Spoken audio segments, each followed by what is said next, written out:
Hello, my lovely students out there. This is ARK representing NRK9 Dear CS Professional Student, chapter number 7 of RCD Relief and Remedies. Question जबरदस्त यहाँ से बनेंगे भैया, छोड़ के नहीं जाना है। आओ फटाफट सीखेंगे। सुनो सुनो सुनो सुनो सुनो सुनो, जो स्टूडेंट कंटिन्यू क्लासेस अटेंड कर रहा है उसके लिए तो चैप्टर मैं बोल रहा हूँ बहुत इजी होने वाला है, ठीक है। जो नहीं कर रहा है तो कोई बात नहीं, अब ध्यान दे लो भाई, लेकिन पहले की क्लासेस अटेंड करना। Again I am telling you यार, अजम्पशन आएगा ही आएगा, बट आप कंसिस्टेंसी रखें। ऑलराइट, चलिए स्टार्ट करते हैं। रिलीफ एंड रेमेडीज की बात करेंगे। रिलीफ एंड रेमेडीज, देखो सुनो मेरी बात ध्यान से, इधर ध्यान दो, पहले इधर ध्यान दो, इस बात पे ध्यान दो। सबसे इंपॉर्टेंट बात सबसे पहले यहीं से स्टार्ट हो रही है, इस इंपॉर्टेंट बात पे ध्यान दो कि भाई रिलीफ एंड रेमेडी। रिलीफ माई बाप कंपाउंड कर दो मेरे ऑफेंस को, ऑल राइट। रेमेडी क्या कोर्ट रेमेडी हो सकती है। अब मतलब इस चैप्टर के अंदर सबसे पहले जो इंपॉर्टेंट बात है वो ये समझने वाली है हमारे लिए कि प्रॉब्लम यह है कि हम ये एक्सपेक्ट करते हैं कि कंपनीज ना कंप्लायंसेस करे with applicable laws, rules, regulations, और इसकी नॉन कंप्लायंस क्या अट्रैक्ट करेगी? पेनल्टीज, ऑफेंसेस, और अल्टीमेटली उसके कॉन्सिक्वेंसेस क्या होंगे? एडजुडिकेशन। तो ऐसे केस में सबसे पहली जो इंपॉर्टेंट बात आती है वो क्या आती है? Companies are expected to compile with applicable laws. Applicable laws का लिस्ट बनाया है, ध्यान से देखना। जैसे कंपनीज एक्ट है, फेमा एक्ट है, कंपटीशन एक्ट है, सेबी एक्ट है, एससीआरए एक्ट है, डिपॉजिटरी एक्ट है। ये वो एक्ट्स हैं जिनकी नॉन कंप्लायंस का रिजल्ट ऑफेंस माना जाता है रे। सो ध्यान से सुनना। और फिर क्या होता है? ऑफेंसेस हो गए भैया, फिर आपके खिलाफ एडजुडिकेशन होगा, और सिर्फ हो सकता है जी पेनल्टी भी लग सके, हो सकता है इंप्रिजनमेंट का प्रोविजन आ जाए, हो सकता है फाइन आ जाए। और इस चैप्टर के अंदर लेकिन हमने ना पोस्टमार्टम करना है हर एक इंपॉर्टेंट एस्पेक्ट का। जैसे सबसे पहले मैंने कहा क्या कंपनी से क्या एक्सपेक्ट किया जा रहा है। देखिए पहले टॉपिक क्या कहता है? Compounding of offences. Compounding offences आपके लिए ना यहाँ एकदम इजी बात में बोल रहा हूं, इसलिए यहाँ फोकस कीजिएगा।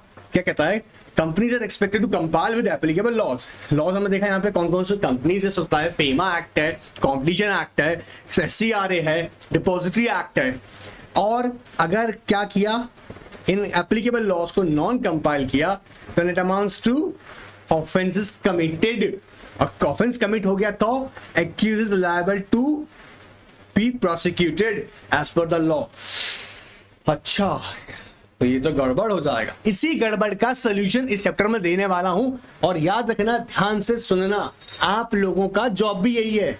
पहले तो एग्जामिनर आपकी जॉब टेस्ट करेगा कि भाई तुम्हें कंपनी सेक्रेटरी अगर फ्यूचर में बनाया जाए तो तुम बता सकते हो कि कंपाउंडिंग कौन कौन से ऑफेंसेस होंगे और कौन कौन से नहीं होंगे। सर मैं बता सकता हूं, मैं बता सकती हूं। आई नो, जो क्लास अटेंड करा है वो बता सकता है, और मैंने क्लास अटेंड नहीं किया, मैं भी बता सकता हूं, अच्छी बात है। लेकिन इस क्लास के अंदर कुछ टेक्निकल इंपॉर्टेंट एस्पेक्ट्स हैं जो मैं कवर करने वाला हूं, इसलिए ध्यान से सुनिएगा। ऑलराइट, तो सबसे पहली बात हमने कहा, अगर आपने नॉन कंप्लायंसेस किए तो ऑफ कोर्स ऑफेंस कम में माना जाएगा। और ये ऑफेंस जो है, फिर इसको ऑफेंस को याद रखिएगा, आपके खिलाफ जो एक्यूज्ड है, जिसने आरोप जिस पे लगाया गया है, मतलब एक्यूज्ड, आरोपी, फाइनली भाई तुम्हें प्रोसिक्यूट किया जाएगा। तो कोई सॉल्यूशन, रेमेडीज है? बिल्कुल है, बताएंगे। आइए इस चैप्टर में वही सीखेंगे। तो पहला मैंने कहा कंपाउंडिंग ऑफेंस, यही हमें सिर्फ यही बात जो मैंने बताई, इसको ध्यान रखिएगा। नेसेसिटी की अगर बात करें, बहुत सिंपल सी बात है। नेसेसिटी के अंदर देखो दो बातें इंपॉर्टेंट है, कहते हैं दो इंपॉर्टेंट बातें हैं। पहली, कुछ कंप्लायंसेस जो होते हैं, ध्यान सुनना, कुछ कंप्लायंसेस टेक्निकल नेचर, और कुछ इतने कॉम्प्लिकेटेड, इतने रिजिड होते हैं कि कहीं ना कहीं इग्नोरेंस हो जाती है। इंटेंशन तो नहीं था, लेकिन अब क्या करें भाई, ये सेबी के इतने प्रोविजंस हैं कि ध्यान ही नहीं दे पाया। फेमा के इतने प्रोविजंस हैं कि गलती हो गया। इंटेंशन नहीं था सर, लेकिन सुनो, अब तुम्हारी इंटेंशन थी या नहीं थी?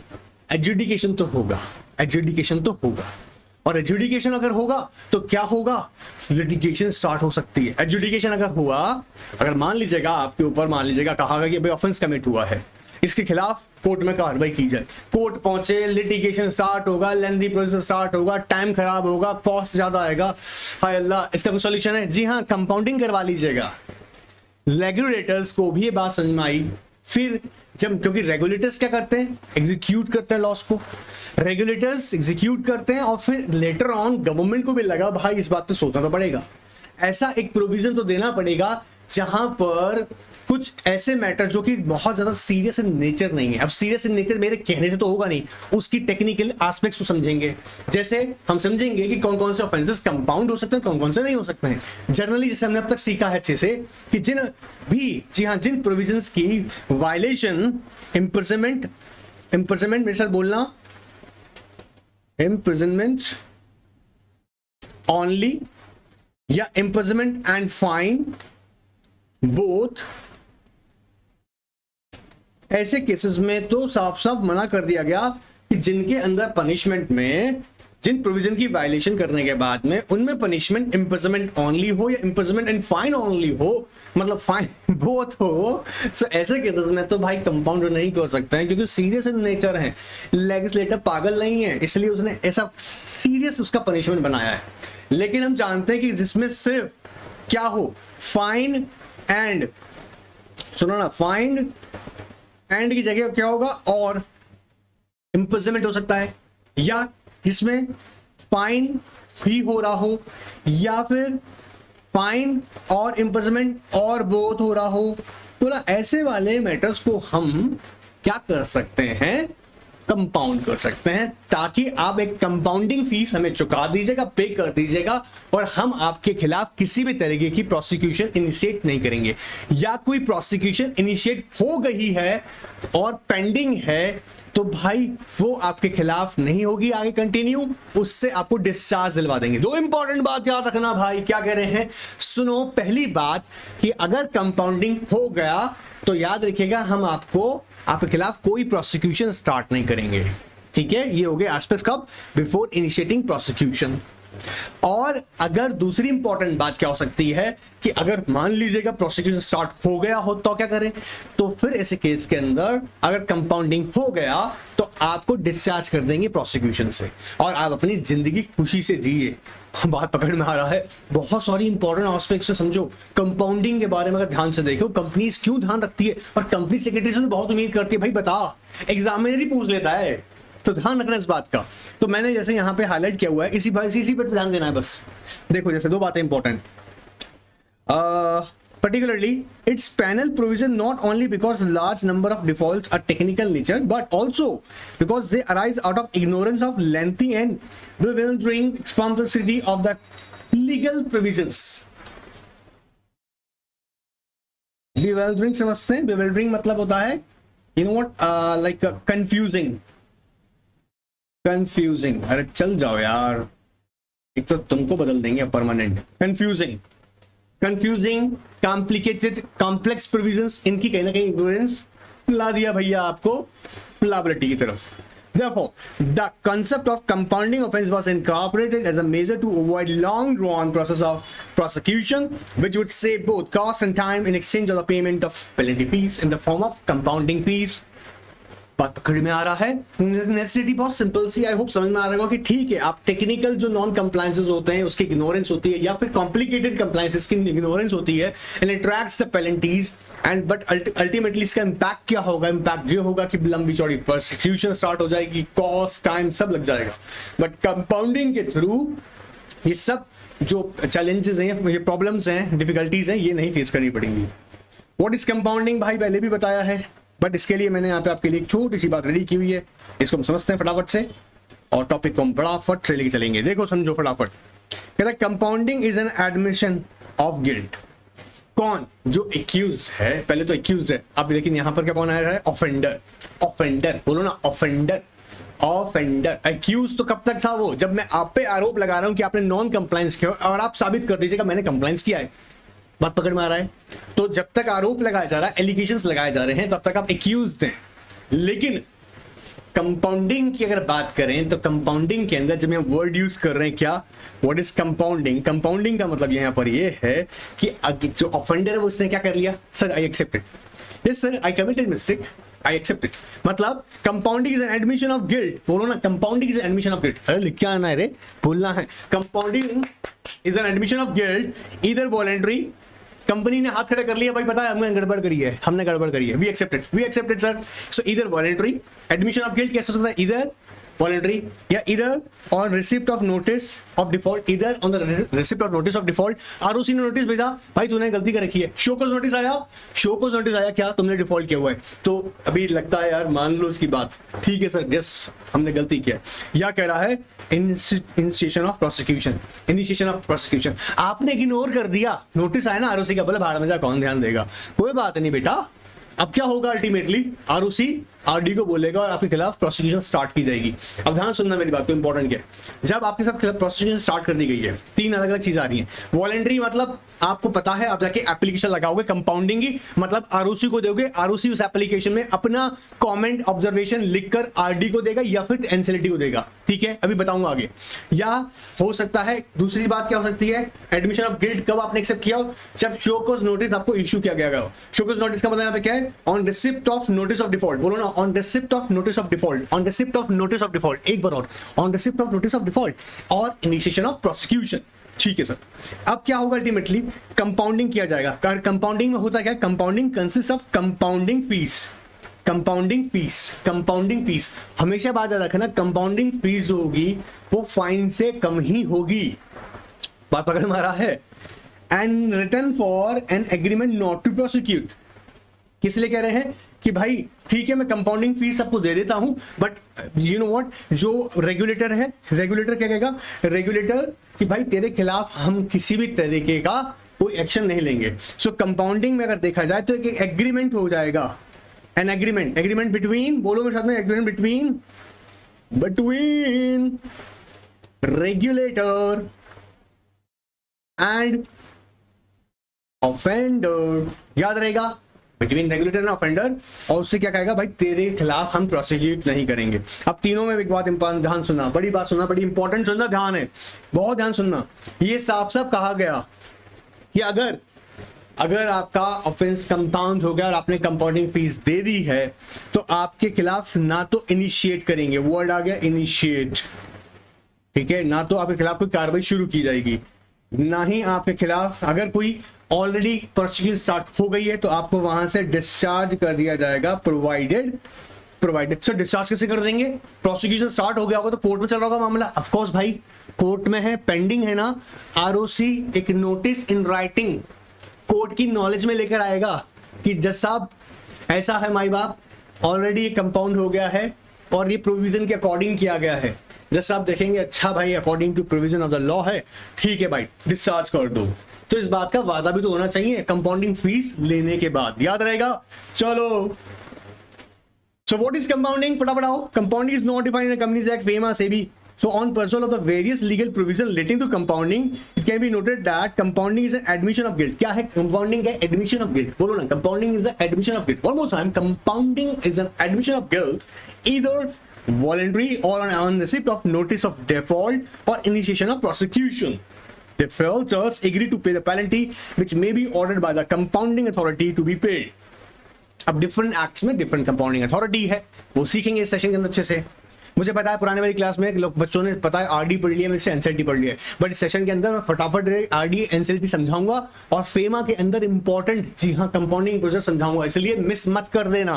चलो, compounding consist of receive of some consideration, consideration मतलब यहाँ पे क्या है, compounding fees written for an agreement to not to prosecute one who has committed an offense, ठीक है सर। नाउ जनरली अब देखो सुनना ध्यान से, बड़ी मजे की बात सुनना, ध्यान सुनना, इंपॉर्टेंट चीज है, मैं चाहे तो तुम्हें रीड भी करा सकता हूं लेकिन पहले समझा दूं। देखो क्रिमिनल, अरे चल जाओ यार, बीच बीच में रुकता है, धन्यवाद।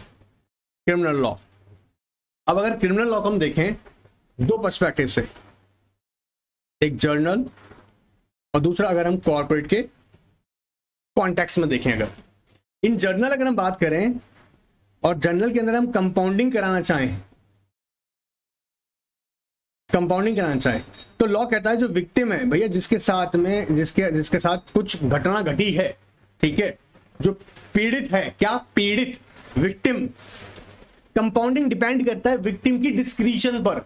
लॉ साफ कहता है ये तो कोई तरीका नहीं हो, किसी को तुमने झापड़ मार दिया खींच के और बाद में अगले को पता लगा कि तुमने कहा चल चल पैसे पकड़ चल निकल, of course not, victim will decide, victim जो वो डिसाइड करेगा बात समझना बड़ी इंपॉर्टेंट है। जैसे कंपनी के अंदर डायरेक्टर ने मान लो अपनी पावर का मिसयूज करते हुए एक एम्प्लॉय की धुनाई बना दी, अब पिटाई बना दी तो क्या कर दिया, ऑफेंस, मारपीट कर दी ना भाई, ऑफेंस। तो क्या सर यहां पर मजा आ जाएगा, डायरेक्टर बोलेगा सुनो ऐसा कंपाउंडिंग करवाना चाहता हूं मैं, चुपचाप रहिएगा। एम्प्लॉय जो पिटा है, जो विक्टिम है, वो डिसाइड करेगा कि वो चाहता है कि इसे कंपाउंड किया जाए। कंपाउंड का मतलब आप पता है ना, out of court settlement, it's a kind of out of court settlement, something like that, उस तरीके से। सो विक्टिम के ऊपर डिपेंड करता है, तो विक्टिम की डिस्क्रिप्शन चलेगी। कॉर्पोरेट्स में आपने ध्यान दिया ना, ऑफेंडर मतलब हम लोगों से गलती हुआ है, वी एक्सेप्टेड एंड हम लोगों का डिस्क्रिप्शन है कि आप प्लीज इसे कंपाउंड कर दें। डिस्क्रिप्शन का मतलब कंपनी को लगता है कि भैया अपना कॉस्ट, टाइम, मनी, ये सब चीजें बचता है तो क्यों हम जाएं, रेपुटेशन हार्म होती है खामखा, अपने खिलाफ कोई प्रोसिक्यूशन नहीं चलेगा। तो ऐसा केसेस में कॉर्पोरेट्स में अगर क्रिमिनल लॉस की वायलेशन है, सारे नहीं जो बता रहा हूं वही बस जिनको कंपाउंड कर सकते हैं। तो कॉर्पोरेट में ध्यान रखेगा ये किसकी डिस्क्रिप्शन होगी, ऑफेंडर की। चलिए, in general criminal law the power of the compound of offense at the discretion of victim, perpetrator of the offense cannot demand for the compounding offense. However, in corporates law, compounding is at the discretion of the offender or offending company. When compounding is done, the prosecution is converted into fine, that is condonation of prosecution by imposing fine. It enables the offender company and director officer in default to avail the peace and honorable discharge and avoid the cumbersome trial, मतलब लंबे चौड़ी भारी भरकम trial नहीं झेलनी पड़ेगी, but once it is compounded, it must be compounded। ठीक है, बाकी वो सेम हमारा वही डेफिनेशन वापस रिपीट किए हुए हैं। ऑलराइट, नाउ टाइप की अगर बात करें तो हमने डिस्कस पहले भी किया हुआ है, कंपाउंडेबल एंड नॉन कंपाउंडेबल। ठीक है, अब जैसे ये कह रहा हूँ, ये इंपॉर्टेंट इसलिए पढ़ाना चाहता हूँ इसको, नहीं तो कंपाउंडिंग नॉन कंपाउंडिंग पढ़ा के मैं परेशान हो गया हूँ आप लोगों को। और बहुत पुराना नहीं है, अभी लेटेस्ट क्लास में चल रहा है, डीडी की क्लास में भी पढ़ा रहे हैं, आरसीडी में भी पढ़ा रहे हैं लगातार। बेनिफिट जरूर पढ़ने भाई, देखो एग्जाम में पूछ सकता है, मैनेजमेंट को एडवाइस कीजिएगा कि क्या बेनिफिट्स होगा कंपाउंडिंग है। सो आइए बता देते हैं उन्हें। कहते हैं बाय पीस ऑफ माइंड, सही बात है ना, नोटिस आना, कोर्ट के ऑर्डर्स आना, एविडेंस पेश करा जाएगा, तारीख पे तारीख मिलेगी, जैसे किसी में क्या किया जाएगा, बार चक्कर लगा के आदमी का पीस ऑफ माइंड खराब हो जाता है। कहता है कंपाउंडिंग का बेनिफिट क्या है, peace of mind and you will be able to focus more on your core activities. So first you know what benefit क्या होगा, peace of mind. By the peace of mind, पैसे से आप अपने मन की शांति खरीद सकते हैं। So buy peace of mind, compounding amount is not just treated as fine, of course. अच्छा, जब ऐसा फाइन ट्रीट नहीं होगा तो ऑफकोर्स कहीं ना कहीं आपका रिकॉर्ड ट्रैक भी खराब नहीं होगा। ऑलराइट, पकड़ में आ रहा है ना, किसी कंपनी के बहुत सारे फाइन लगे हुए हैं तो उसका रिकॉर्ड जो होता है, ट्रैक खराब होता है। तो यह कंपाउंडिंग जो है, it is not treated as fine. Speedy disposal of cases, पहला हमने देखा बाय पीस ऑफ माइंड, दूसरा देखा हमने compounding fees is not treated as fine, third हमने देखा speedy disposal of cases and offenses and justice, speedy disposal of offense and justice. Point number 3। Point 4 कहता है judiciary can devote more time and concentrate on serious cases. अब ये भी तो है ना, इंडिया में केसेस की कमी है तो सीरियस केसेस पे ज्यादा ध्यान देगी court instead of that compounding वाले मैटर को छोड़ के। सो 4 बातें पहले हमने याद कर ली हैं sir. By peace of mind, ये अच्छा क्वेश्चन है, छोड़ मत देना। By peace of mind, by peace of mind, आराम से बोल के देखिएगा, by peace of mind. Alright, compounding amount is not treated as fine. Compounding amount is not treated as fine. Speedy disposal of offenses and justice. Speedy disposal of offenses and justice. Judiciary can more focus on serious cases. 5. No need to appear before the prosecution authorities. ऐसा नहीं है, हर cases में नहीं है।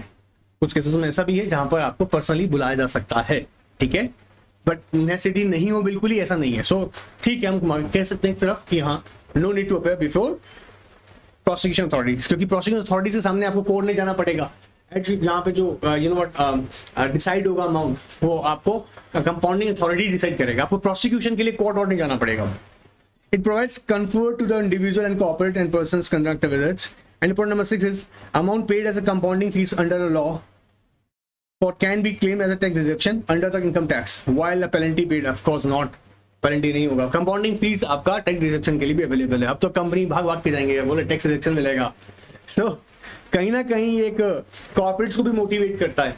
याद रहेगा, पहला bye peace of mind, दूसरा हमने डिस्कस किया, क्या जल्दी बोलते जाओ, compounding fees is not treated as fine, तीसरा पॉइंट बोलते जाओ, स्पीडी डिस्पोजल ऑफ cases, मतलब offenses and justice, judiciary can devote more time to the more serious cases and no need to appear before the prosecution, and amount of compounding can be claimed as a deduction under income tax.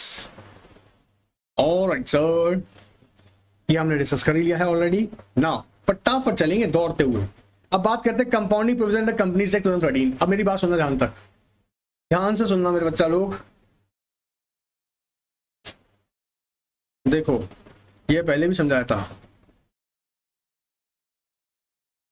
देखो ऐसे समझो, चाहो तो लिख लेना कहीं पे, पहले भी खूब समझा दिया है. अगर हम लोग कंपाउंडिंग कर रहे हैं और कंपाउंडिंग का amount up to 25 lakh rupees है. कितना? अप टू 25 लाख रुपीज है. कितना? 25 लाख रुपीज है. 25 लाख रुपीज है. 25 लाख रुपीज है. ठीक है, 25 लाख रुपीज है. इसको कंपाउंड करेंगे on result director.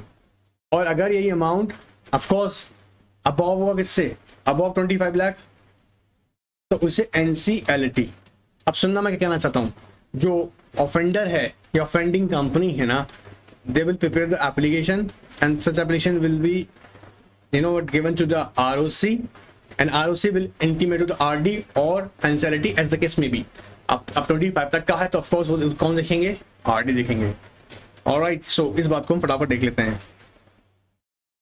Section 441 latest class हुई है अभी, उसमें डिस्कस किया इसको. It was further amended to increase the threshold limit of compounding by RD, जो कि 5 लाख थी, फिर बाद में रिवाइज करेगा 25 लाख रुपीस कर दिया गया है. ठीक है. Now any offence which is punishable under this act with imprisonment only or with imprisonment and with fine shall be not be compoundable. Discuss करा भी क्लियर एकदम.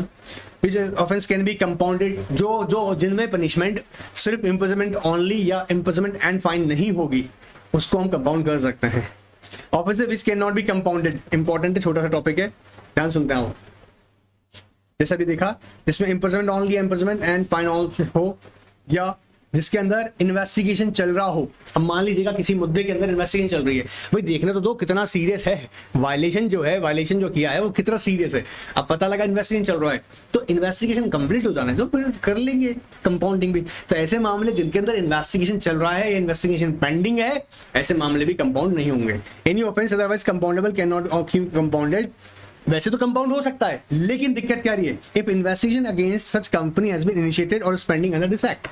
कई बार क्या होता है, फ्रॉडस्टर जो होता है बहुत स्मार्ट होता है, वो सोचता है कि काम करते हैं भाई, गलती तो फ्रॉड तो हमने कर रखा है, कोई बात नहीं, कंपाउंडिंग एप्लीकेशन लगा के ठीक करवाते हैं. बट अभी ना इन्वेस्टिगेशन अथॉरिटी को लग रहा है कि नहीं, हमें थोड़ा सा एग्जामिन करने दो, इन्वेस्टिगेशन करने दो प्रॉपरली, और फिर डिसाइड करेंगे कि कंपाउंड होगा नहीं होगा. तो हो सकता है जो वायलेशन आपको उनको दिख रही है वो कंपाउंडेबल है, आप भी कह रहे हैं सर कंपाउंडेबल है, लेकिन इन्वेस्टिगेशन अगर चल रहा है तो वो कंपाउंड नहीं होगा. ये इंपॉर्टेंट बात यहां याद रखिएगा. चाहे वो कंपाउंडेबल है ही क्यों ना हो, लेकिन इन्वेस्टिगेशन चल रहा है, ये पेंडिंग है, कंपाउंड नहीं किया जाएगा. Any offence committed by company or officer within a period of 3 year. ये इंपॉर्टेंट है, छोटी सी एग्जाम में हो सकता है. अब भाई देखो समझो, ध्यान सुनो फटाफट से भी.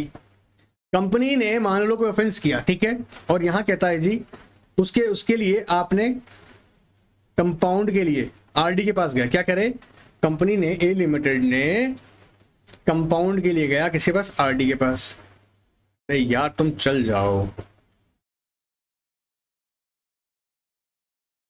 कंपाउंड के लिए गया आरडी के पास, ठीक है. ये घटना जो घटी थी 1 जनवरी 2020 में घटी थी. ठीक है जी, 1 जनवरी 2020 में घटी थी. मतलब आरडी ने एक ऑफेंस था कंपनी ने जो किया था, मान लीजिएगा वायलेशन, उसको कंपाउंड कर दिया बड़ी राजी खुशी के साथ. ठीक है. अब ये कह रहा है 3 ईयर, तो 20 से 21 एंड देन 20 से 23. बात याद रहेगा. 20 से 21, 21 से 22, 1 year, 2nd year and the 3rd year. याद रहेगा. 1 जनवरी पूरा साल आ गया हमारा. ठीक है सर. फिर ये पूरा साल आ गया हमारा. ठीक है सर. फिर हमारा पूरा साल आ गया. तो आपको ना कितना बोल रहा है वो, कितना बोला कि अगर कोई सेम ऑफेंस है जिसको 1 जनवरी 2020 को ठीक है, 20 पूरा ईयर आ गया, 21 पूरा ईयर आ गया, 22 पूरा ईयर आ गया। अभी कौन सा बोल रहे हैं, बचा कहां से, ये मतलब 1 जनवरी।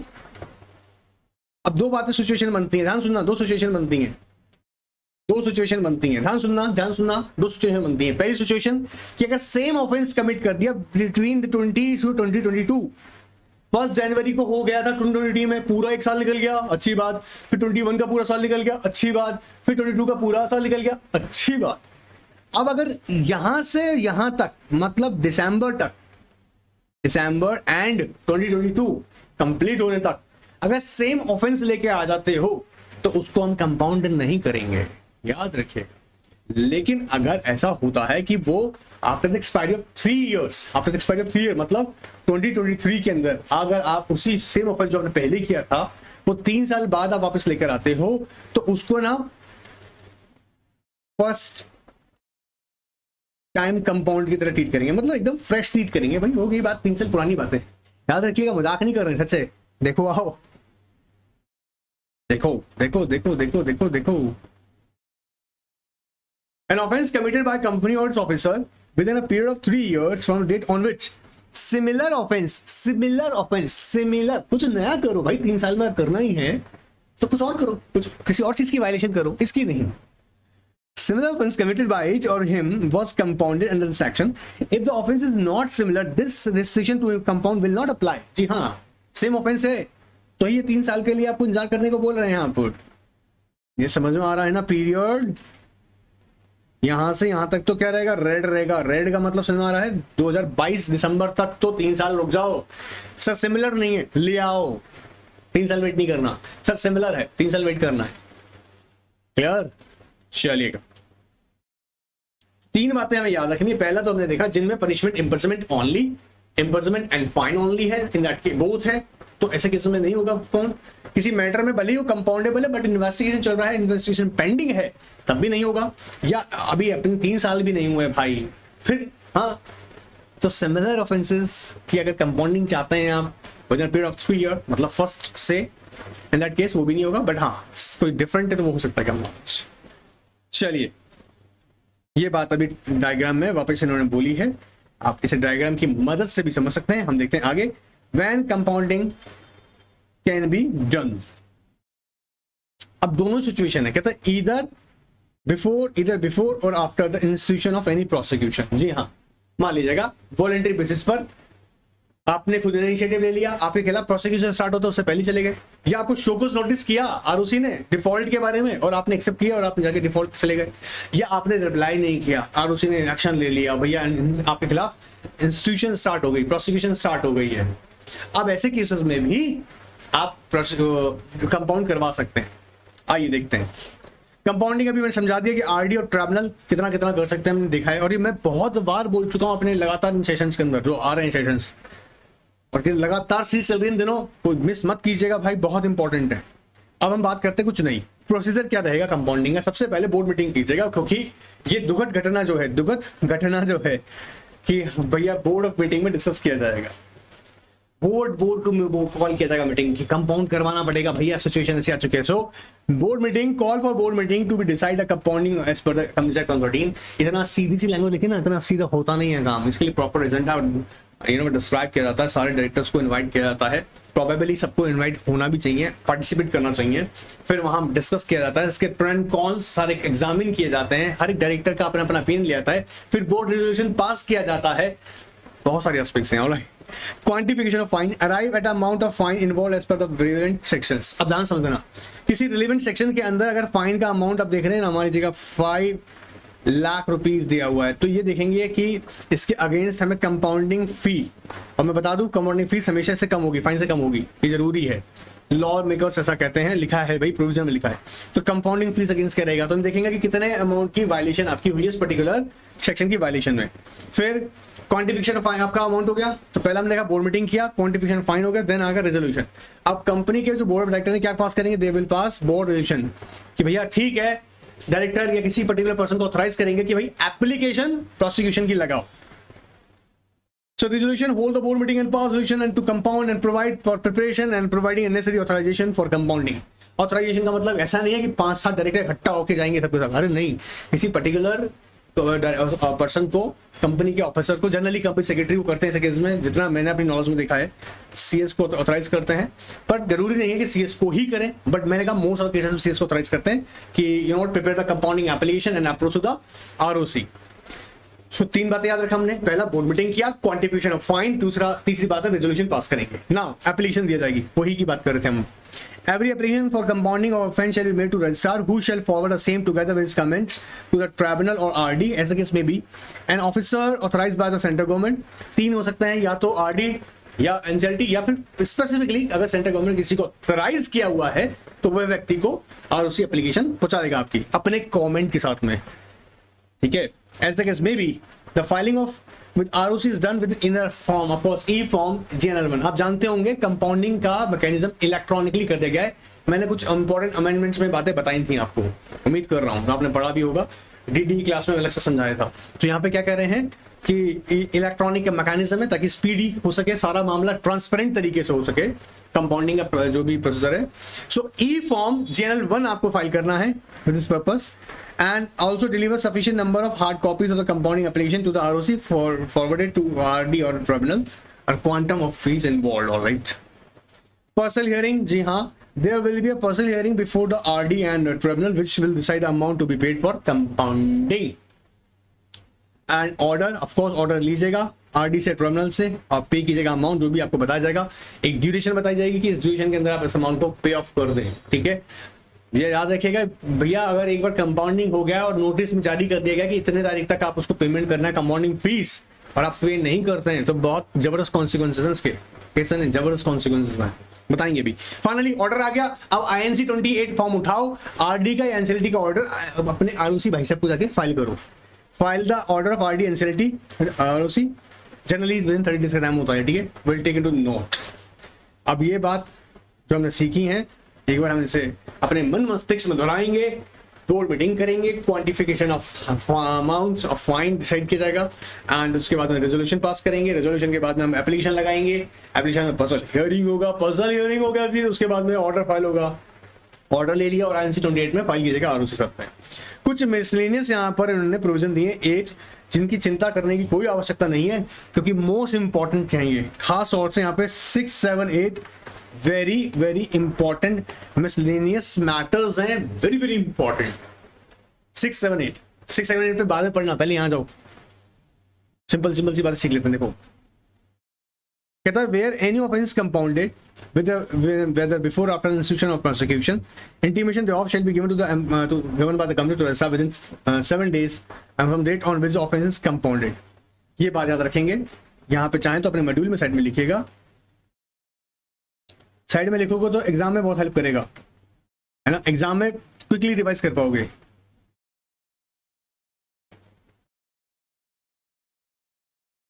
एग्जाम में फटाफट याद कर पाओगे, चल जाओ यार। Within 7 days, याद रखना, intimate to ROC within 7 days of the from date of compounded of such offense, ठीक है। फिर दूसरी बात, where offense is compounded before the institution or any prosecution, no prosecution shall be instituted in relation to such offense either by registrar, by shareholders of the company, by any person authorized by the central government against the offense। अब ये बात पता है, इसमें 3 खास बातें क्या रखी हैं। मैंने पहले भी बताया कि अगर एग्रीमेंट है भाई, ये आपका अगर कंपाउंड हो चुका है, कंपाउंड आपको मिल चुका है, हो गया, ठीक है, आपका ऑफेंस कंपाउंड हो गया है, तो आपके खिलाफ ना ROC ना कंपनी के शेयर होल्डर या कोई भी ऑफिसर जो कि गवर्नमेंट ऑथराइज किए हुए है वो आपके खिलाफ किसी भी तरह की प्रोसिक्यूशन स्टार्ट नहीं करेंगे। ये इंपॉर्टेंट है। तीसरी इंपॉर्टेंट बात, where the compounding of an offense is made after institution of any prosecution, अगर ऐसा होता है कि आपके खिलाफ प्रोसिक्यूशन स्टार्ट हो चुकी थी तो ROC का काम क्या है, ROC क्या करेगा, ROC in writing notice the court कि सर ये जो ऑफेंस है कंपाउंड कर दिया गया है और उस पर्सन को डिस्चार्ज कर जाएगा, कंपनी है या ऑफिसर डिफॉल्ट है उन्हें डिस्चार्ज कर जाएगा। 3 बातें पहले याद रखनी हमको, पहला ROC को आप इंटीमेट कीजिएगा कि ऑफेंस कंपाउंडेड हो गया विद इन 7 डेज। दूसरी इंपॉर्टेंट बात, अगर ये कंपाउंड हो जाता है तो आपके खिलाफ किसी भी तरह का प्रोसिक्यूशन ROC, शेयर होल्डर्स या कोई भी गवर्नमेंट ऑफिसर्स नहीं करेंगे। अगर ये कोई भी प्रोसिक्यूशन स्टार्ट हो चुकी है इन द कोर्ट तो फिर आरओसी इन राइटिंग नोटिस देगा किसको, मतलब नॉलेज में लेकर आएगा कोर्ट के, that sir this offense has been compounded and then court will discharge such person का मतलब यहाँ पे है कंपनी या फिर ऑफिसर डिफॉल्ट। फिर दो इंपॉर्टेंट बातें, tribunal RD officer they authorised by the central government while dealing with the proposal for compounding offense default in compliances of the act which requires a company or its officer file or register with or deliver send to registrar any return accounts documents direct in by an order। क्या कह रहा है, RD ने कहा, NCLT ने कहा भाई देखो कंप्लायंसेस तो होने चाहिए, हम कंपाउंडिंग करवाने ठीक है, पर कंप्लायंसेस क्या है, कोई भाई फाइल्स हैं, डॉक्यूमेंट्स हैं, रिटर्न्स हैं, रिकॉर्ड्स हैं, वो आपको आरडी एनसीएलटी ऑर्डर कर रहा है कि फाइल कीजिएगा विद आरओसी और वो with payment of fees, with और विदाउट पेमेंट ऑफ फीस और एडिशनल फीस जो भी रिक्वायर्ड होगा और जो टाइम पीरियड कहा जाएगा उसके अंदर आपको करना है। और अगर आपको आरडी ने कहा, एनसीएलटी ने कहा और आपकी कोई डॉक्यूमेंट फाइल कीजिएगा with in time period with ROC और आपने नहीं किया तो उसके कॉन्सिक्वेंसेस क्या खतरनाक है देखो, any officer or employ of the company who fails to compile with the order of the tribunal or RD then or central government authorized person authorized by the central government जिसने भी order दिया होगा shall be punishable with imprisonment for a term which may extend to 6 months or a fine which is not exceeding 1 lakh rupees, मतलब subject to maximum 1 lakh. लो अब बोलो क्या करें, बहुत समझ में आ रहा है, तो छोटी सी बात का ध्यान रखना है।